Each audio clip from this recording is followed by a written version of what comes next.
welcome to Fulfillment Project. I've got Morgan Smith, CEO of Kalm with Kava, a wellness company centered around an ancient South Pacific plant that's been used for over 3,000 years to promote calm, connection, and presence. This is the first time I've had a guest like Morgan on the show. I'm very excited. His journey into Kava didn't start as a trend or a business idea. It started with burnout, anxiety, and a moment where he realized the conventional ways he was coping weren't sustainable. And I bet you can imagine why I wanted him on Fulfillment Project to share those thoughts with the community. After years of high-pressure tech and finance roles, Morgan found himself searching for a way to slow down without numbing out. We're not talking escapism here. We're talking about being present in life while taking the edge off. That search led him to Kava, a deep relationship with Pacific Island farmers, and ultimately to leading one of the most respected Kava brands in the whole United States of America, with a strong emphasis on culture, integrity, and education. I'm hoping this conversation will go past Kava, although I want to talk about it because it was new to me when I met Morgan. But it's about how we cope with stress, how rituals shape our lives, and how we pursue calm without losing clarity or purpose. Morgan, welcome to Fulfillment Project, brother. I'm so stoked to be here, man. I really appreciate you having me on. And I feel honored that you'd read all of this nice stuff about me. And, I don't know if I deserve it, but I appreciate it. Thank you. Thank you very much. You deserve that and more, Morgan. So I have a tendency to just jump into the deep end. I don't want to waste people's time. We only got a couple minutes together. So tell the audience, when things stopped working for you. You've shared online in my research that you had a season of intense stress and burnout. Was there a specific moment when you realized, like, man, I can't keep living like this? Yeah, absolutely. So, it was about 12 years ago. My beautiful wife and I had our second child.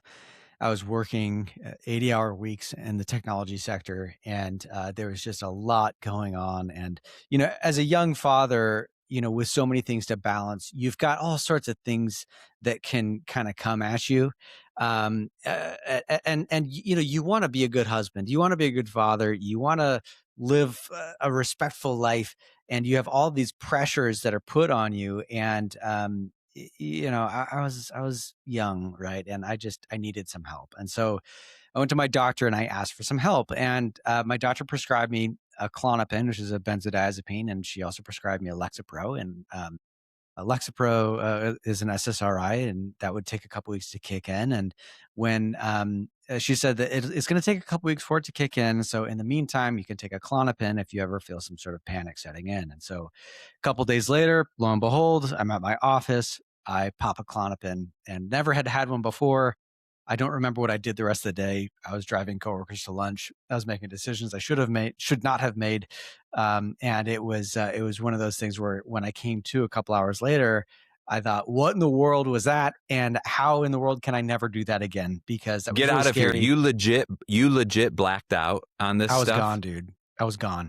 What did your colleagues say about you? Were they like, bro, you were a zombie, or were you kind of acting normal? Well, that's the funny thing, right? Like, I was driving them around. They said that I was definitely more loopy than usual and a little bit more like kind of just not caring about anything, which I suppose is the whole reason to take that kind of stuff, But it's not really great when you're trying to be a functioning member of society. Yeah.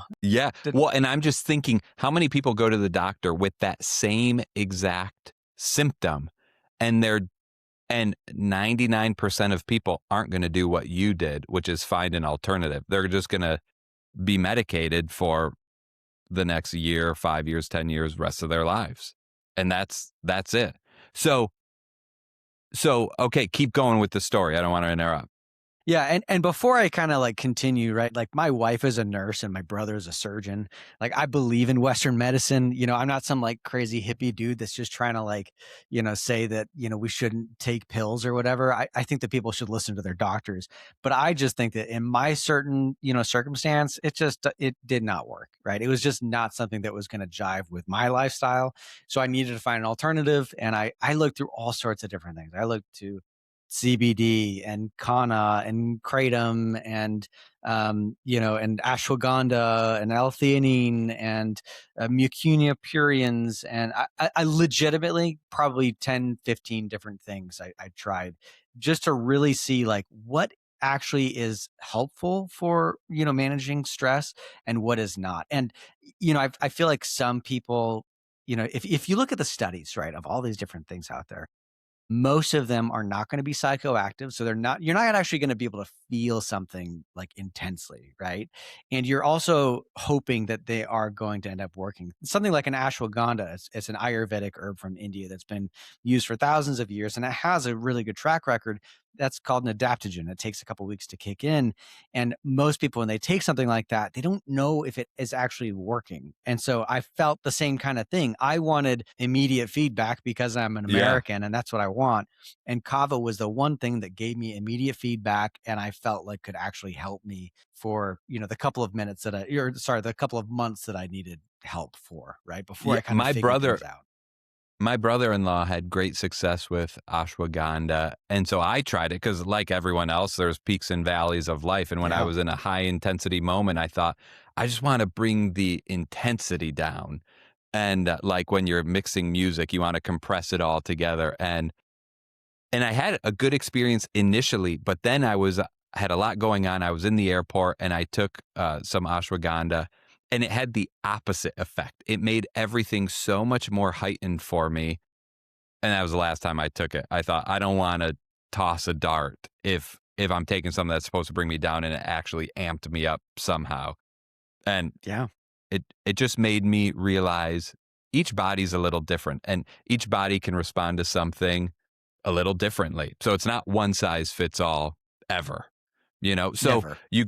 you go through all this stuff and in that process, you stumble on Kava, which I never heard of. And by the way, I haven't heard of 10 of those other things you mentioned either. So you did your deep research. I did. Well, I don't know, man. It's a problem of mine. Like my wife always makes fun of me because whenever I get a new hobby or something, like I go all in and then 3 months later I'm out. I'm like, I gotta know all the best things for this thing, and I'm gonna start scuba diving. I never actually have done any scuba diving, but it's just an example. If I were to be like, I want to get into scuba diving, I would know all the best gear. I know all the best places to go. I do all this. I do tons of research. Then I'd be like, well, that was fun. Bye. That's kind of how I am. I don't know if it's a symptom of some other issue I've got, but it probably is. I'm sure some psychotherapist somewhere out there is like, this guy's got issues. But probably pretty practical though. Like you're buying a car, you do deep research, you execute on the purchase, and then that knowledge can go out the door until you need to do the deep research again in 10 years, I appreciate you saying that. That makes me feel a lot better about my weird OCD habits, I suppose. Yeah, Morgan, those psychologists can take a seat. I got you. So I mean, like I did a lot of research, and Kava back then was even more in its infancy, right? Like most people today still don't know what Kava is, but back then it was even more crazy. I think this is a plant that's like a shrub, and it's been growing in the South Pacific for 3,000 years.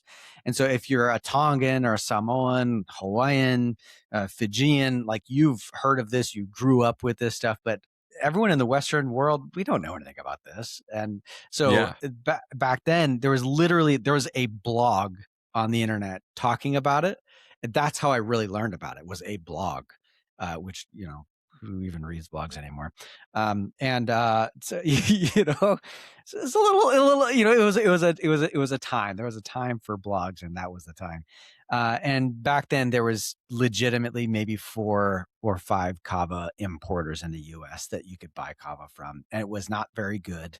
A lot of it had a lot of E. coli in it, some salmonella, a little bit of this, a little bit of that.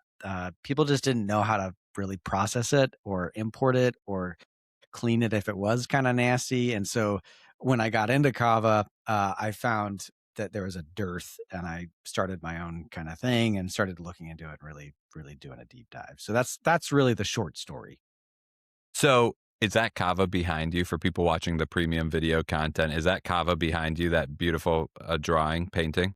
It's not. That's actually a Monstera leaf. But I do actually. Everyone, hey, if you haven't already gone over to my Substack and signed up for a free or premium membership, Why don't you go do that right now? There's so much stuff. Every Monday morning, you get the newest, latest episode, either a long form or a monologue on a big topic by me. Every Wednesday, you get the self-reflection guide, all my notes, all my memos, and so much more. And by signing up, you will get my free book emailed to you in PDF form right now. Thank you so much. Funny you say that. I've got a big, there you go. So this is, I don't know why it's being blurred a little bit, but this is a Kava root, right? And this Kava root is really like the dried lateral roots that shoot up from the sides of the Kava plant. And this is like the most, it's the strongest part of the kava plant, right? So you have the basal stump. The basal stump is called lowena sometimes, and it is more mild in flavor, and it also doesn't have as many kava lactones, which are those main active ingredients that actually make you feel something with kava. The lateral roots that I'm holding here are the strongest part of the plant, but it's also the most bitter. Kava in Tongan means bitter. And this is what a lot of people, like if you go to Fiji, they want this part of the plant because it's going to be the strongest part of the plant. That's going to like really, you're going to. So do you dry that, grind it up, and then put it in water? How do you take this stuff? Is it in pill form? Exactly. Yeah. So the traditional drink is they take that dried product and they grind it up, and then you put it into like a strainer bag and you kind of massage that bag into water. And so all the kava lactones are encapsulated in starches in the plant, and those starches are what you want to drink. So it's not like a tea or coffee where it's a solution, right? You're not adding hot water to it and it's being kind of absorbed into the water itself. This is starches are coming out of that bag, and you're actually, it's a suspension if you're a chemistry nerd. So that's what the traditional drink is. But there are capsules out there. It actually sounds like tea to me. You put it in a bag, and then how do you get it out? Water? Because you said you don't use water. What's it suspended in? No, you do use water. You do use water. The difference, right, is that when you take coffee or tea and you prepare it, the water is going to be extracting all of the compounds into itself, right? So you're going to get the tannins, you're going to get the caffeine, you're going to get all these different compounds that are going into the water. The kava, though, it is, because it's in starches, the strainer bag, you're actually just releasing all the powder into the water itself. So the powder is what you're actually ingesting. You're not whereas coffee or tea, you're not ingesting the actual plant material. With kava, you are. Whoa. Okay. I hope that makes sense to someone. I'm going to have to wrap my head around that. Let me illustrate a little bit further. When you prepare the kava traditional beverage, it will and you let it sit, all of the compounds will sink to the bottom. And so then you have to stir it up every once in a while before you want to take another, we call it a coconut shell of kava.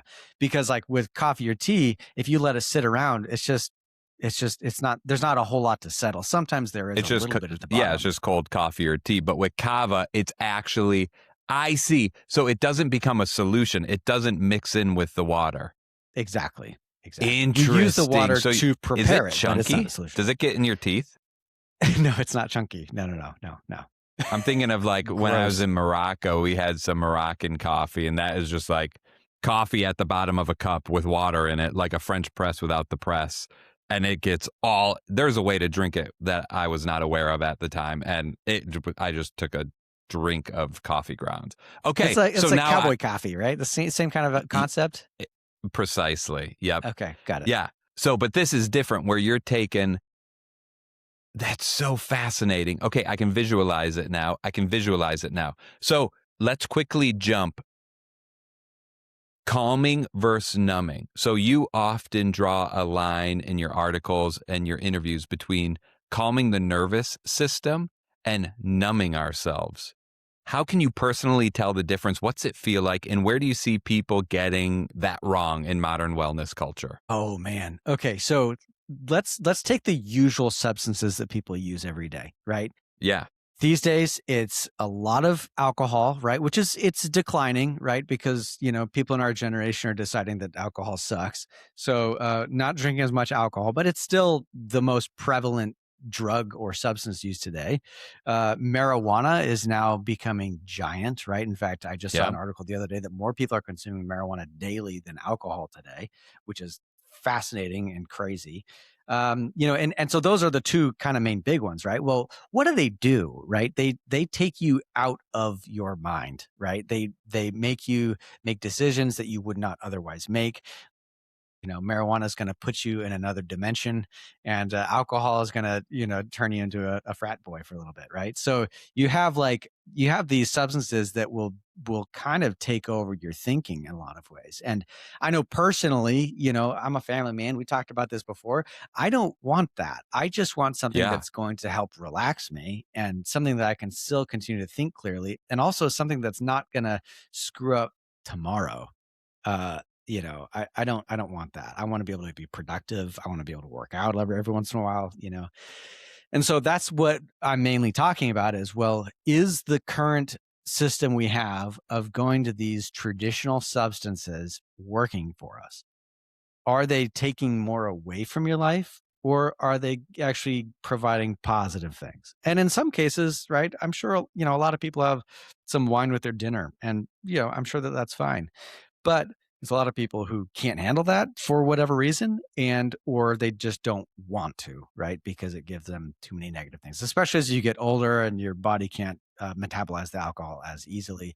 You want oftentimes a different kind of solution. So that's what Kava brings, is it brings the way to relax without turning your mind into something that is, something that you can't control. And it also is not going to create long-term issues like alcoholism would, or anything like that. Especially like if you're looking for a short-term solution and you go to the doctor, most of those solutions are long-term solutions, right? So an SSRI, people are going to be taking that for at least a couple of weeks, up to years and years and years, because it creates dependence. And one thing I'm concerned about as a human being is that whenever I'm addicted to something, that means that I'm beholden to it, and I don't want to be a zombie. And Kava does not have physical dependence issues, so you could have it for 2 years straight and not want it the next day. If you don't have it, you're not going to have withdrawals.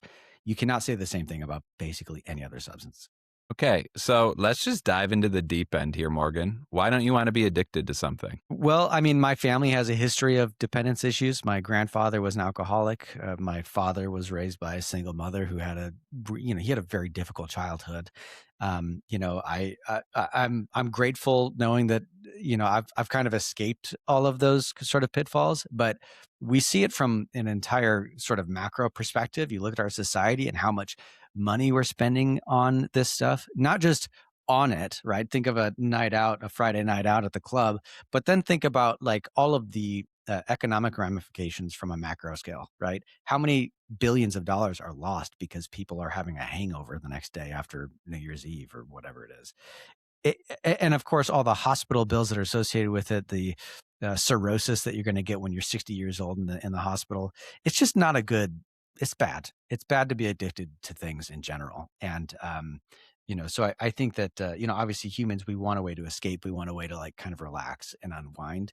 But I don't think that we should have to resort to the usual things. Yeah, that was a little different angle that I was expecting. Thank you for sharing that What personal what did you family. think I was going to say? What I would say is, and I wonder if we always expect people to answer the same way we would, is addiction is slavery. I don't want to be a slave to something. I don't want to need something to chill out and calm down, especially something with known side effects.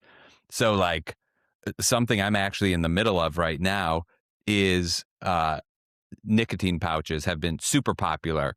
And I dropped a 3 milligram one in like a year ago. And I was like, and made my head feel a little funny and whatever. And then I tried another one maybe a month later. And then a year later, I like love these things. I love nicotine pouches. It gives me like a little dopamine rush. It calms me down, but it makes me attentive. And then I realized like I'm driving to work in the morning and I'm like, I want one.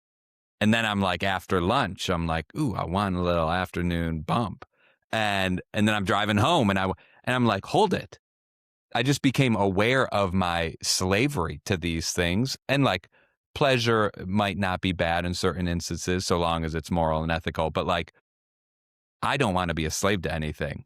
In fact, my brother-in-law told me, he's like, I don't do those because I don't want to become addicted to it. I don't want to be addicted to anything. And that kind of woke me up like, That was a very astute, self-aware observation that I hadn't yet made. I just enjoyed the feeling, and I wasn't asking myself the hard questions, maybe to protect myself from the answer I knew I'd come to.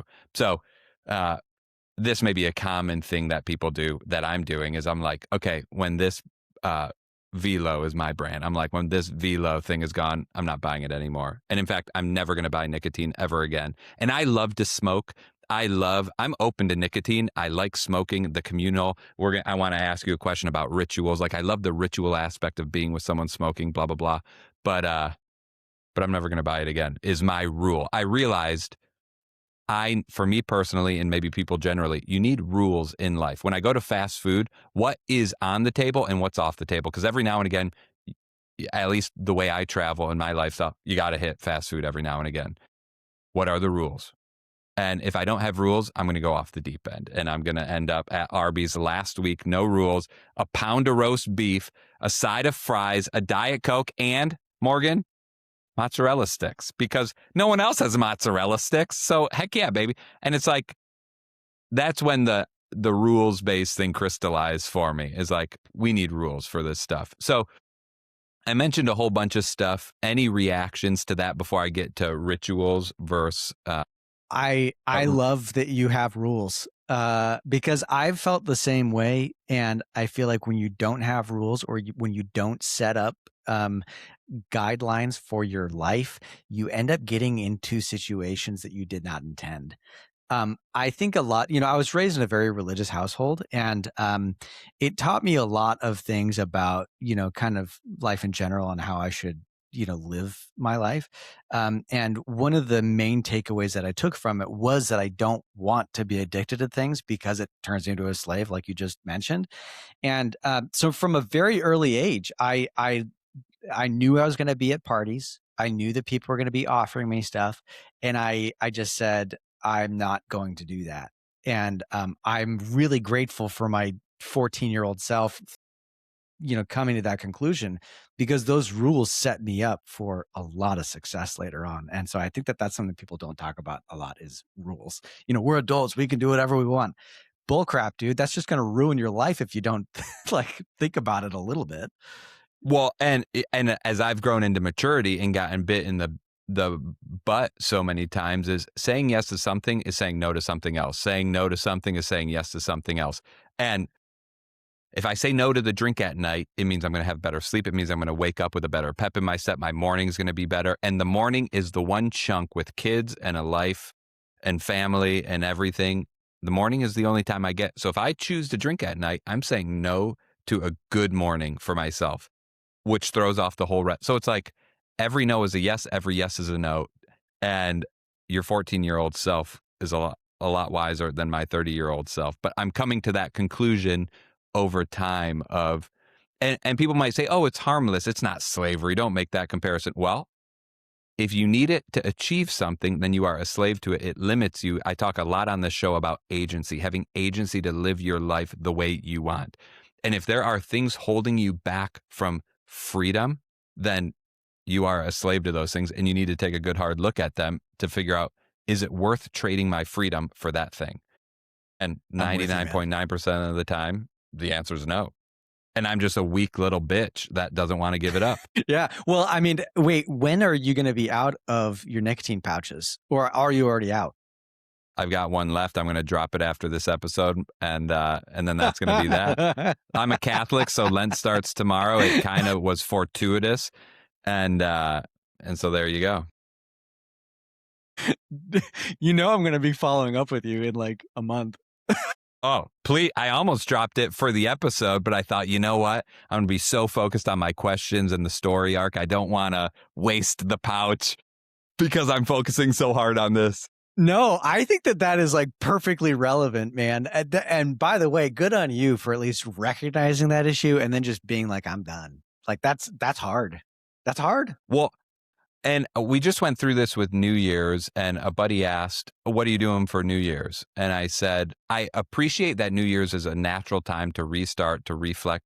But I said, I don't believe in New Year's. If I recognize something in myself, I'm acting on it immediately. I'm not waiting for something. And It's like today is the day. Tomorrow's not guaranteed. The only thing that's guaranteed is today. And it just ends up becoming an excuse that perpetuates itself. So if I know I need to exercise, I'm not waiting till tomorrow. I'm freaking getting my gym clothes on or my running shoes on, and I'm going today. I'm finding a gap and I'm going to make it work, even just a little bit, just to insert and start immediately.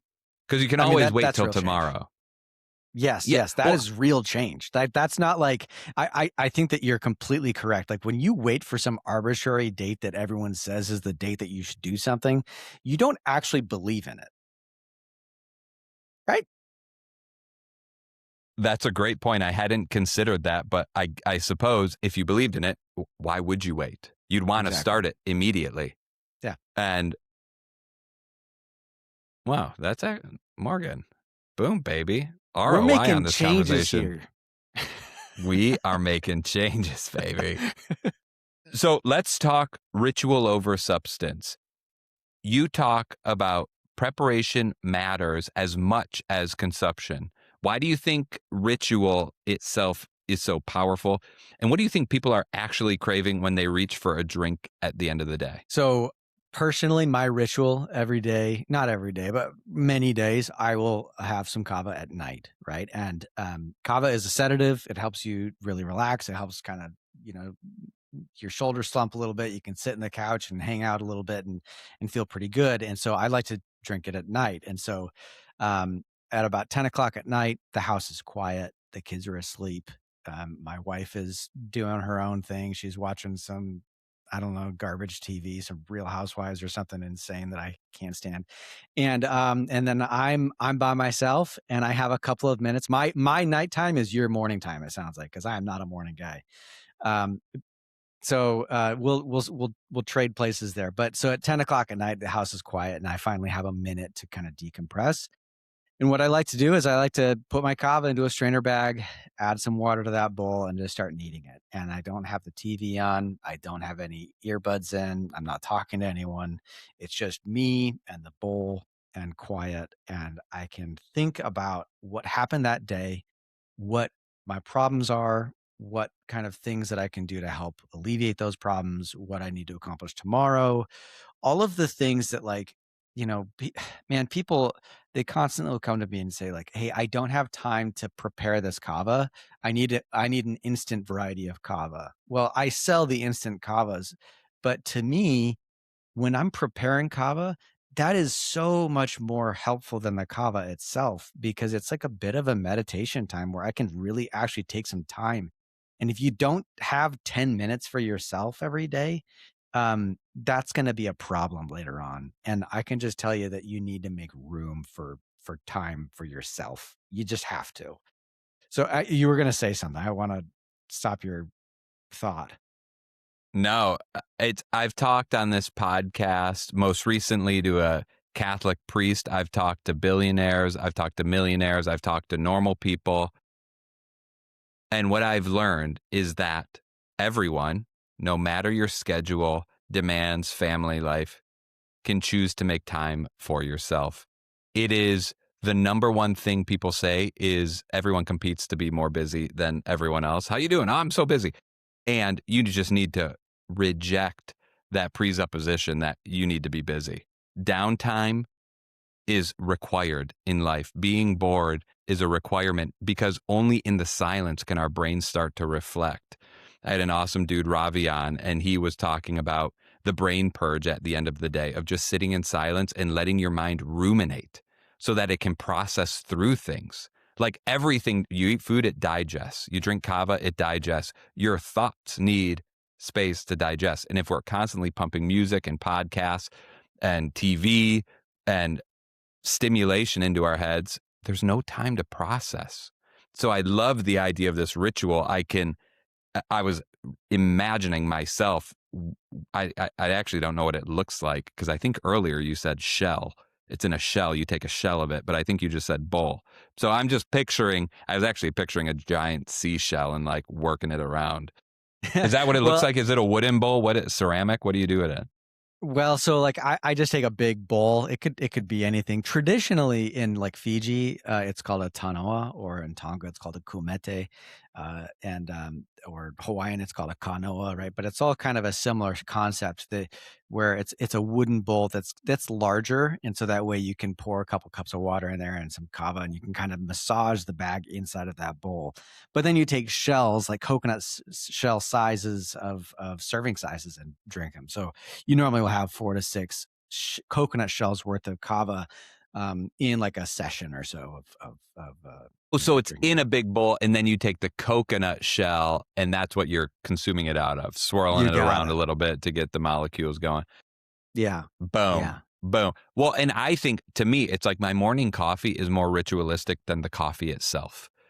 Yes. Because like because of the addiction thing we were just talking about a couple years ago, I was addicted. I have drank coffee like every day for 15 years. I was like, I got to stop, or I have to prove to myself that I can stop. So I did. I gave it up.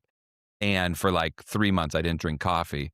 And what I found was in the morning, I was still heating up water and drinking warm water just because I liked holding something warm while I did my morning reflection time and my morning journaling. And it's less about that and more about the ritual. So it seems like it could be a good stand if you like a drink at night because it's the ritual of the day passing from business to personal, busy to reflective. You could just insert something a little more healthy in there, like a kava. Yeah, exactly. And it's not like I like personally, I think it's interesting that in the morning you have your time to kind of like diary out, kind of what's or journal out whatever you're doing. And for me, I have issues sleeping, and specifically around like when I get into bed and I'm sitting there, it's going to take me an hour to fall asleep because my mind is just racing. There's just so many things going on that like if I went to sleep without having some sort of a ritual, my mind would not be at ease, right? Because I haven't taken the time to like decompress a little bit.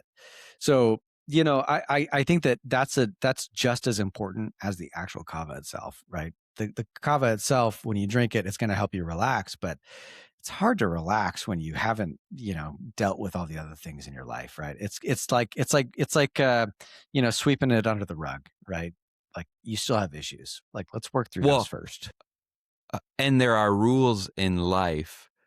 And um, I was just talking with Raul Hernandez Ochos about rules in life. And like there's natural laws, the laws of gravity, first principles of non contradiction, for example.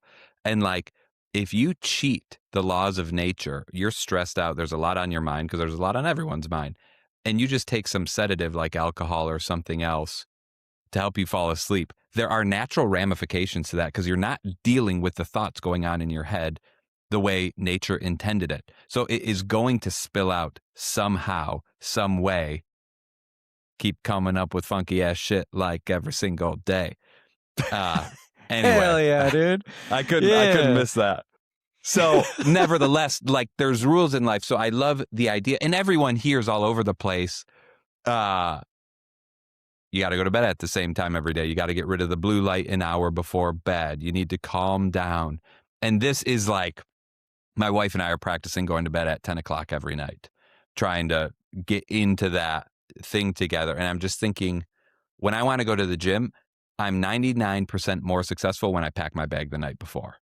And if I want to go to bed at 10, I bet I'd be a lot more successful if I had a ritual leading up to bedtime.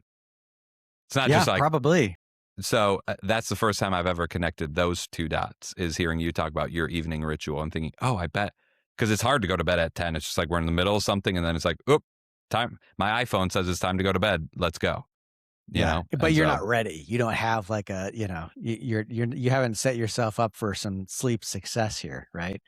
Yeah, no, I think that's a good way to look at it. And I think that like the reason that I always bring up the preparation is because, well, I don't want to be a sales guy. Like I'm here to talk about Kava, but I'm not here to be like, hey, you should buy Kava. It's not the only thing that can help you, and it's not like it's I look at it like a tool in your tool belt.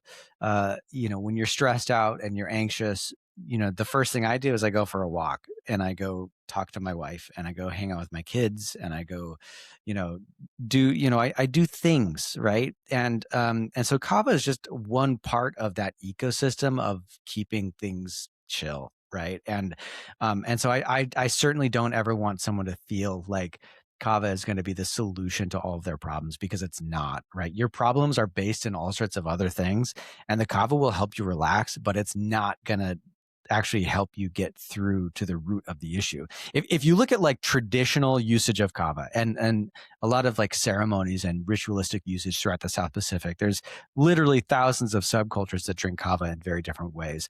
But the vast majority of them use it in a way that's kind of like a Polynesian peace pipe.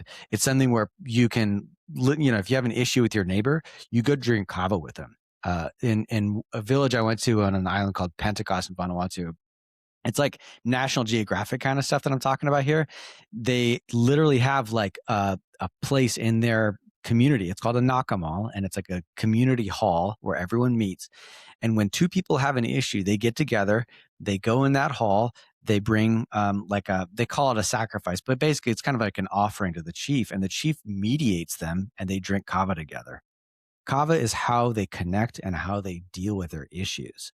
And so, if you have issues either internally or with other people, Kava is a great way to like sort of kind of take down those barriers and walls that we've built up and try to achieve some sort of an agreement, Well, and I'm visualizing that actually happening. And what I love about it is you mix it up in the common bowl, and then you dip your cups into the common bowl. So you're drinking the same kava out of your own shell. And there's something unitive about that. It's like dipping your bread into the same hummus or something a little different, but like you're sharing the same thing. And that's it brings you together. And I love that. I mean, think of the other thing that I always draw a parallel to is, you're Catholic. If you look at old school masses, I like many churches will have a wine, right? Kava is very similar to wine in that it is a religious thing and it is also a recreational thing. And so there's in certain contexts, there's a sacredness associated with it. And when a priest often, at least they used to a lot more, they would bless a cup of wine, and everyone would drink from the same cup of wine. It is a communal thing. It is what we all do together to, achieve some sort of sense of unity. And that's definitely what Kava does. Whoa, man. I love that. I had a thought that escaped me. Where did it go? Wine, Kava, unity, same dish, same bowl. I wish I could. Nevertheless, help you, dude. That's okay. That's why, Morgan, I wanted you on today, because this is I don't do like straight up advertisements for people, but like the people I have on are people doing interesting things that tie into the broader scope of fulfillment, authors that cover a unique topic. I've never done a drink or a food or anything like that before. And so this is so cool how you've extrapolated this. And even thinking about that wine cup, I'm like, in college, we used to have a little ritual with my friend group where like we had like this chalice someone got from somewhere, and we'd fill it up with Franzia box wine and we'd pass it around while we were talking. But it was like some of our most intimate conversations in college came from when we were passing the cup around. And it's like, there is something about that. There's something about like sharing. Look at what Jesus did, man. Jesus was like, yo, one of the most important things I'm going to do before I die is the last sacrament. We're going to hang out. We're going to eat some food. We're going to drink some wine together. Like, it's like the most human thing ever.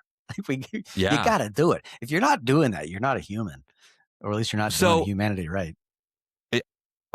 I think you're onto something, Morgan. And for the listeners, I think we've all got somebody in our life, maybe a couple of people where there's some discord.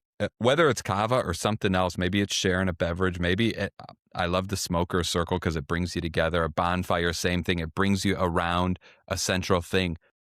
Identify the thing you're going to do to bring peace to that discord in that relationship. That would be a great outcome of this episode if everyone just made right with the one person that comes to mind right now. Someone's coming to mind for sure for everyone listening.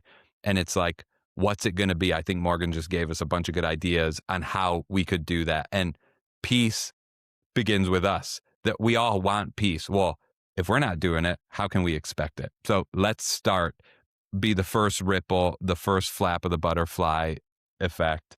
All right, let's see what else we got here, Morgan. I got this. This is sweet. This is so good. You've actually hit on a bunch of my questions, so I'm skipping through a couple here. Oh, this is good because we have a lot of career people, a lot of executive coaches and mentor type people on the show. So when you look at your life now, you're running a mission-driven business. You left Wall Street, the finance gig, the 80-hour weeks in corporate America, which people can visualize pretty easy, I think.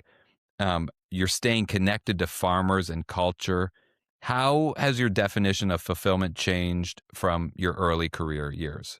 Oh, dude. Okay. So when I first started out in my career, it was legitimately just, well, actually, I had a couple of things. I was like, I'm going to be a millionaire by the time I'm 30. That didn't happen. Just make that very clear. Shocking.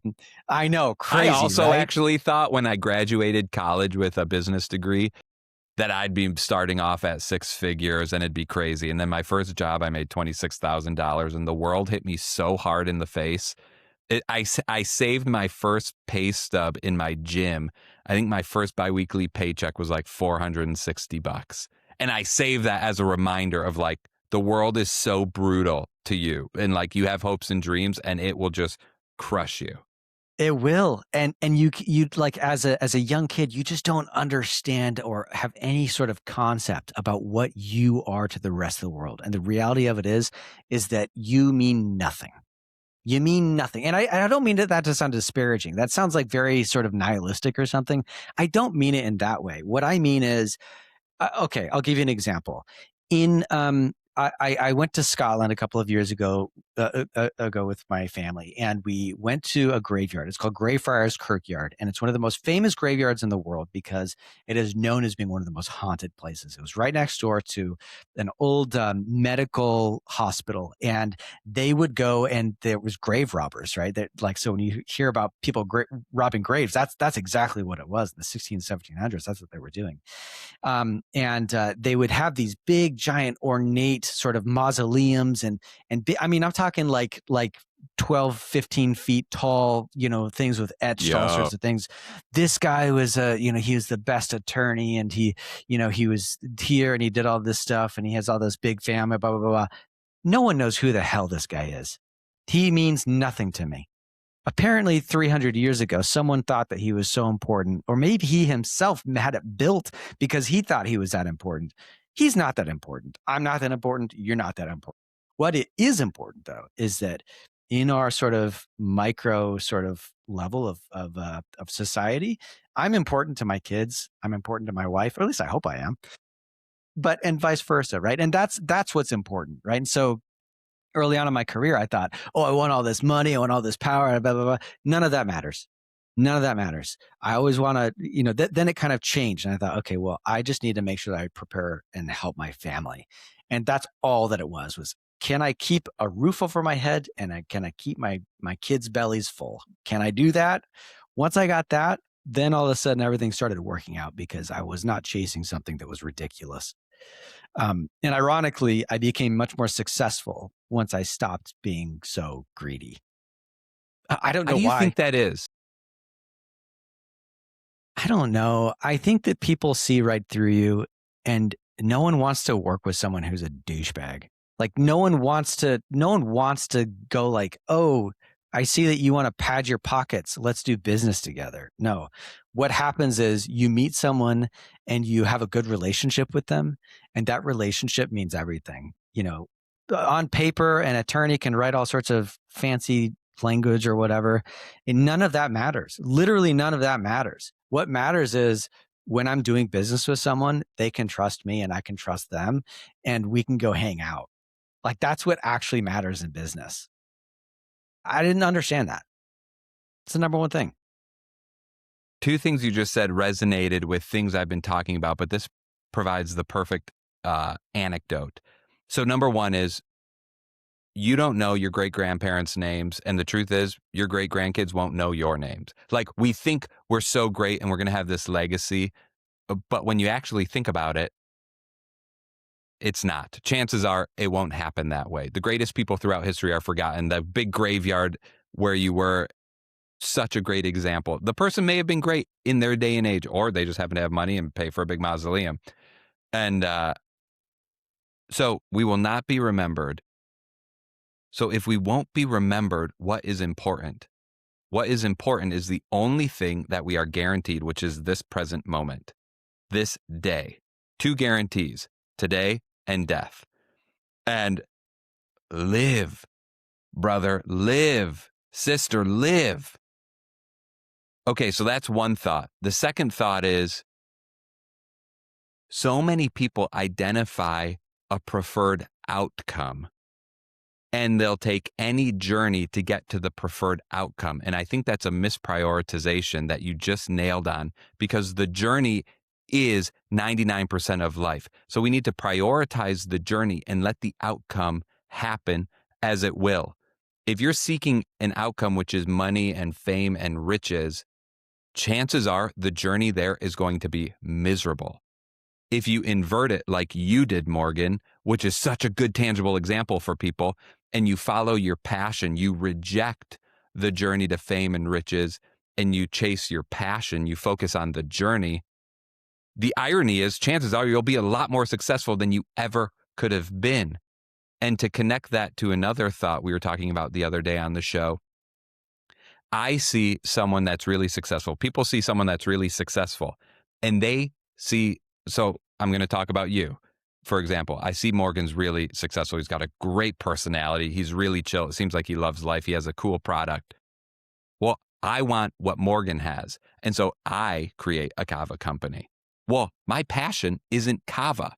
So I'm copying and pasting someone else's passion into my life when I don't have that passion. I will not have the same results as them. Even if I have the same outcome as them, which is the tangible outputs of money and factories and employees, my day-to-day living will be practically different than yours because I have different passions than you. I need to embrace my idiosyncrasies, my passions, my love of what I love doing, and just do that all in. And it'll unfold as it will. Where'd I go wrong? What'd I get right there, Morgan? Pick that apart. I mean, I 1,000% agree because like you mentioned, I used to have this goal in mind, and I felt like the goal was the end. And the reality of it is that I don't feel like people, or at least I did not have this realization that when I'm dealing with things day to day, that I will end up getting to that goal somehow or another. But it's not really something that is beneficial to think about, to be honest with you. I think having goals is fine, right? But the reality of it is that when you have a goal like that, what happens when you get that $1 million? What happens? Literally nothing. Nothing will happen. Your relationships will not change. Your situation will not change. If I had $990,000 and then I had $1 million the next day, what actually changed? Nothing changed. Nothing at all. So like it is what happens between now and that $1 million. So the $1 million does not matter. It literally matters not. And so it's hard because I am somewhat goal oriented, but I also, and actually this has changed a lot since I've started this Kava business, is that, and by the way, I didn't start Kalm with Kava. My good buddy Mike started it. He passed away in 2020, and I bought it from his wife in 2022. And so I want to make sure that people understand I did not start this company, but that's a whole different story. We can dive into that if you'd like. But the reality of it is, I keep saying that when I went out to the Pacific Islands and I meet these people in the Polynesian Islands that have been living in a way that's different than our capitalistic Western society has, they have a very different perspective on what money means. They have tons of Kava in the fields. They use it as their bank accounts, right? They go, oh, well, I need to pay for my kids' school tuition, so I'm going to harvest some Kava and I'm going to sell some Kava, and now I can pay for their tuition or for their clothes or whatever it is. Outside of that, they don't really need money and they don't really care. They've got tons of Kava in the fields. They could harvest all of it and make themselves $1 million, but they don't. They don't because they don't need it and they don't care. And they really live for today. As much as it drives me crazy because I'm sitting over here going, I need Kava so that I can sell to Americans. Yes. I literally cannot motivate them with money. It does not work. What motivates them is the relationship and like, that sort of ongoing thing. I literally cannot say, hey, I'll pay you 100 grand today if you can give me kava. They go, I don't need it. Would you say the average person over there is happier than the average person over Yes. here? 1,000%. 1,000%. Absolutely. Now, don't get me wrong. There are people over there who go, boy, I really wish I had what you have in America, right? They see we have electricity. That's incredible. Running water. That's incredible, right? So there are certain aspects of it that they certainly would love, but it's not, their happiness is off the scale compared to us. Off the scale. Yeah. It's I'm a yeah. big fan of capitalism and the free market economy, particularly private property. These things are all very important, but people lose sight of what we're born to do. And it's not about accumulation. And the Pacific people seem to have figured that out. And ironically, another more tangible example, because I don't think anyone's going to move to the Pacific Islands and live that way, is I was talking to a good buddy and he just became a millionaire last week. Yeah, good for him. I said, what's the difference between 2 months ago when your bank account was at 980 and today when it was 1.01? And he said, the money made me feel a different way. And I said, how does it make you feel? And he said, like I have more freedom at work to be the person I want to be. Like I'm less chained to my work and I can pursue my passions a little more. And he said, I wish I would have felt this sooner because there is no tangible difference in my life. There is no, like you just said, Morgan, nothing changed in my life except some number on a screen said a different number than it said yesterday, but it gave so much empowering. And imagine if you can start living like a millionaire today and just live that life. Because you know what? Nothing, you said it earlier again, Morgan, the prophet, like nothing, our relationships will not change. Our happiness will not change. Our joy will not change with the accumulation of material things. So start living the life you want to live today. And if the life you think you want to live includes material things, then maybe it's time to reorient. So long as it's within me, like we need shelter, we need food, of course, at a basic level. But a lot of people misprioritize life and they treat free things like they're cheap when really they're the most priceless possessions on earth, like relationships, like family, like children. And they treat expensive things like they're expensive when they're really cheap, like material goods, cars, houses, club memberships, esteem. And this is a call out to people. I think people love looking at the Pacific Islanders like, man, they figured it out. If only I could. And it's like, you can. When I purposely don't go to work till after I have breakfast with my boys each morning and my wife. And most of the time, my refrain is, no one's richer than us today, boys. Like we're eating over easy with mom's homemade sourdough and we are rich. It doesn't get better. If I have $1 billion in the bank, it doesn't get better than this. True. I think that often too when I'm with friends around a bonfire, wearing ratty clothes, drinking cheap beer, thinking, if I had all the money in the world, it doesn't get better than this. Relationship. And man. My wife will get home from a shift at the hospital, right? She's a nurse, and she'll get home from a shift at the hospital, and she always remarks about how grateful she is that she has her health and that she has her family, because there's a lot of people out there who don't have their health and who don't have their family, and the money is not going to change that. No, and health comes and goes. I had my first health scare 2 years ago in my early 30s, and wow, that's weird. Actually, it was my mid-30s. I'm older than I thought. Nevertheless, it was crazy because your whole life, most of us, the majority of us have just always been fortunate with good health. And you don't appreciate it. Like when your fingernails are normal, you don't notice them. And then you get a hangnail and you're like, whoa, man. And it's like same with health. You don't appreciate. So it's something to be aware of, mindful of, and grateful for every day if you have it.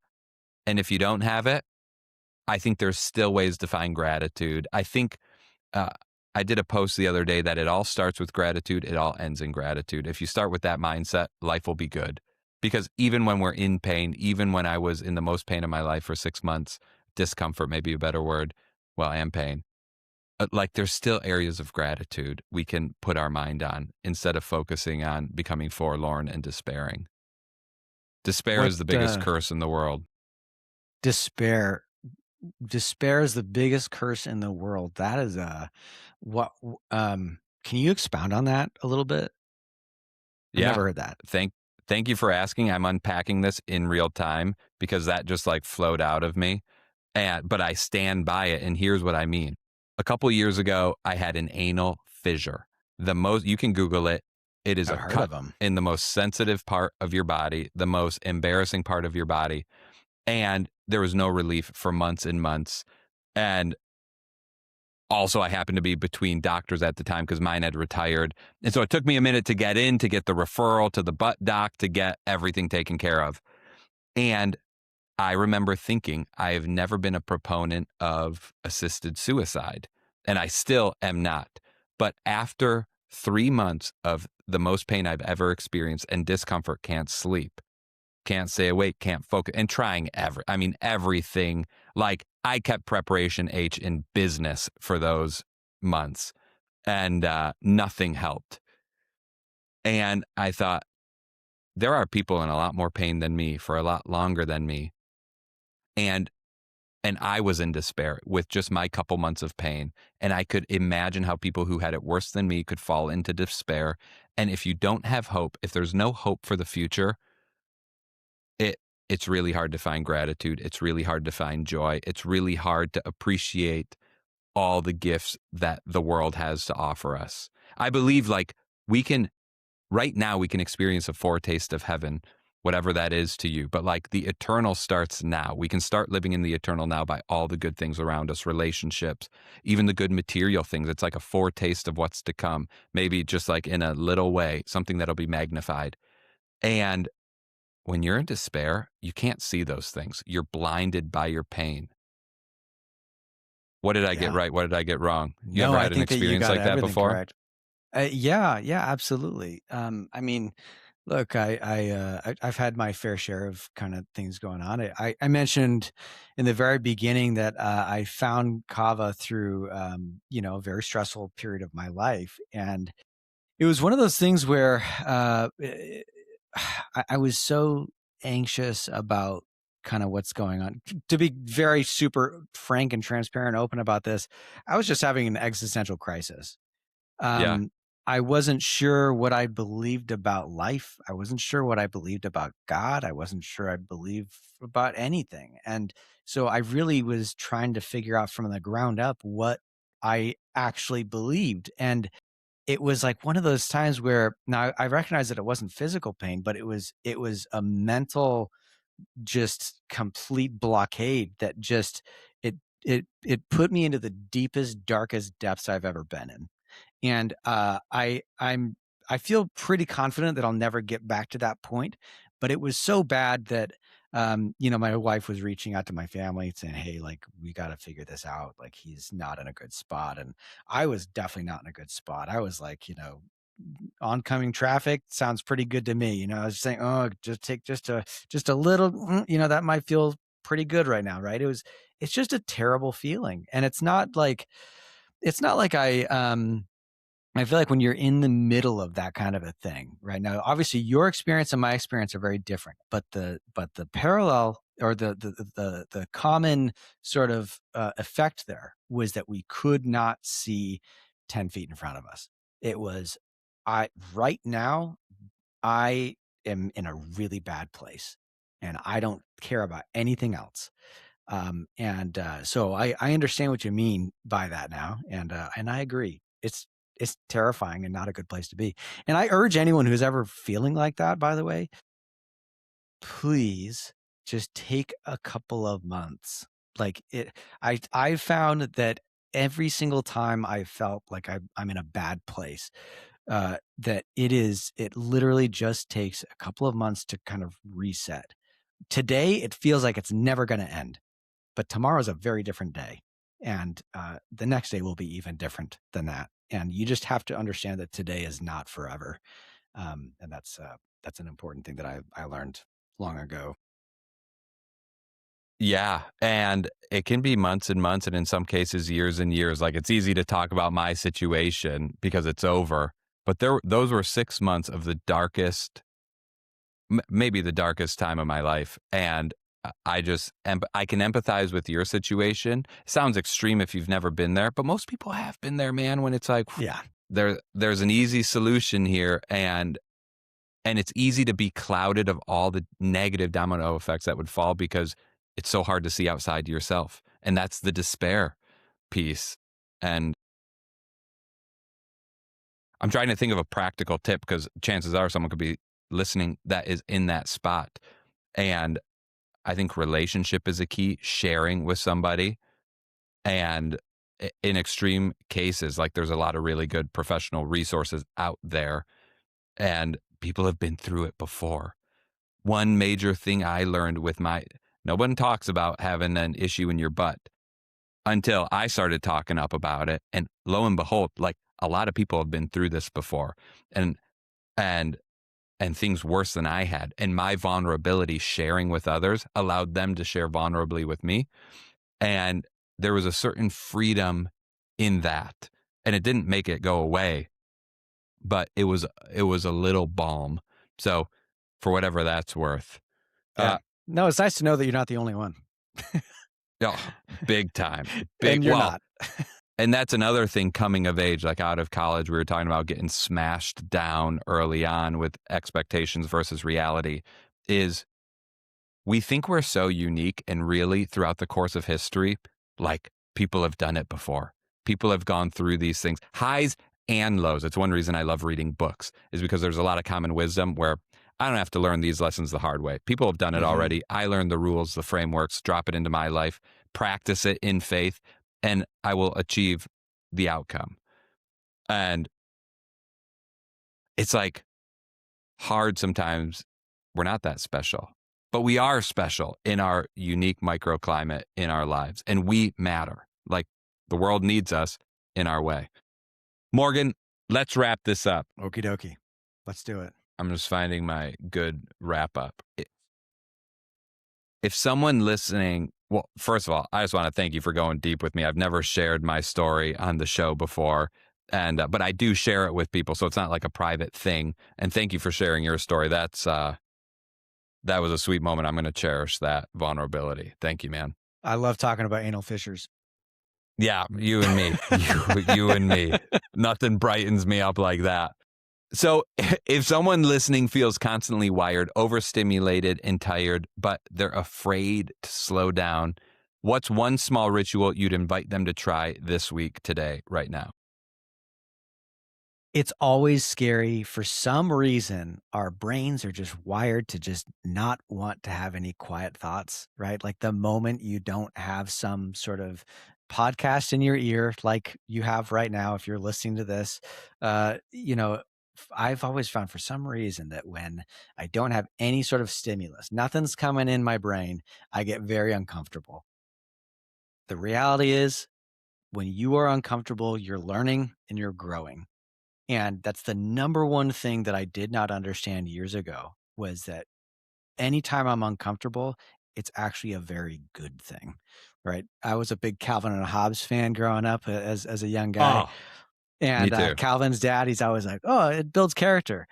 And that's what that is, man. When you are uncomfortable, it builds character. And that is long-term very beneficial. So I would suggest to anyone going through any sort of issue is to turn this podcast off in about 2 minutes when this thing is over.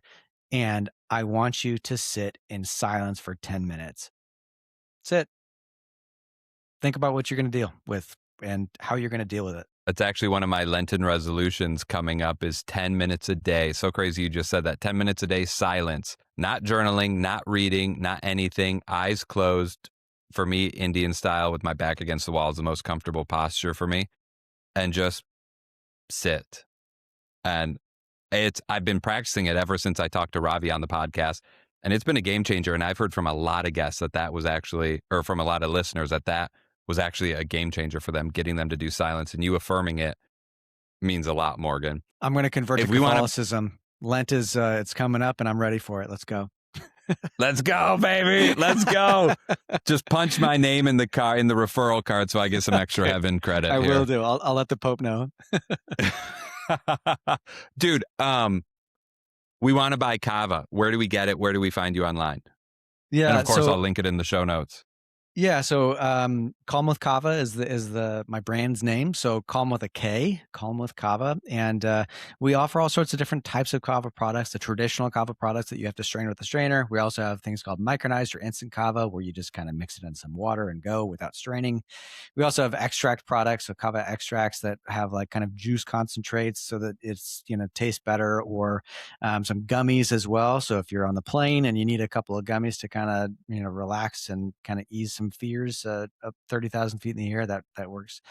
And then we also have, which I'm really excited about, is we also have a farm on the Big Island of Hawaii called Pu'iwa Farms Hawaii.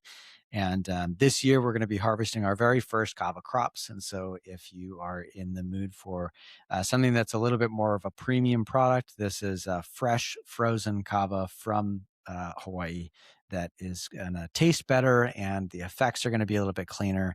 And it's really the traditional way that Hawaiians have consumed Kava for 1,000 years, and also those in Vanuatu have been doing it for about 3,000 years. So that's like the real deal, great stuff. So you can also find that at puiwafarmshawaii.com or Kalm with Kava. Perfect. I'll spell it because Kalm is with a K, right? Kalm with Kava. Got it. And then we're also on Instagram and TikTok and YouTube, all those things. Morgan, we blew past it. I never came back. I want to honor your friend that passed away that started Kalm with Kava. Tell us his name and give us a brief summary of his life and his virtues. Yeah, 2009, he and his wife, Tiffany, his name is Mike Munsell, and he and his wife, Tiffany, went to Fiji on their honeymoon. Mike fell in love with Kava, Tiffany, not so much. And Kava became a big part of Mike's life. He came back to the U.S., couldn't find it, started importing Kava on his own, and for many years, he was a great friend of mine. We worked together on a lot of different projects. And so, he'd always come down to Phoenix. He was up in Montana, and he would always come down to Phoenix. We'd drink Kava together while the ladies went out and had ladies' night. And we had a really great friendship. And in 2020, he passed away. And it was just like the worst thing that it could have happened to the Kava industry, to, of course, his wife. And it was one of the hardest things that I've ever had to deal with. This is it's not just a company, right? It's not just like a guy who's just like, he's just running some plumbing company or whatever. We're talking about a guy who literally is putting, clothes on the backs of thousands of kids throughout the South Pacific. And so when, Tiffany has a chronic health issue, and she said, look, I can't run this company. I can't handle it. She said she was going to have to shut it down. And I said, no, you're not. Mike already passed away. That was a huge, terrible thing for everyone. And I can't let his company die as well. And so I bought his company from her. She's still on the payroll. She's a great employee that does not a whole lot anymore, which is really great. It's the one thing I can do to help my buddy Mike. And I also bought his plot of land in Hawaii where he had some Kava plants growing. And now from his patch, he had about 100 plants, and now we have 15,000 plants that came from Mike's patch. So everything that I do is kind of a, what would Mike do sort of situation. Mike was kind of my Kava guru and the guy I always looked up to. And so I always remember him and everything that we do. So he was the man, is the man. About a legacy for Mike with bringing his Kava to the world from his patch that started so small in Hawaii, and for his wife. What a noble man you are, Morgan. Thanks for coming on the show. Everybody, we'll see you next time. Thank you for joining Fulfillment Project. Thanks, Andy. Appreciate it.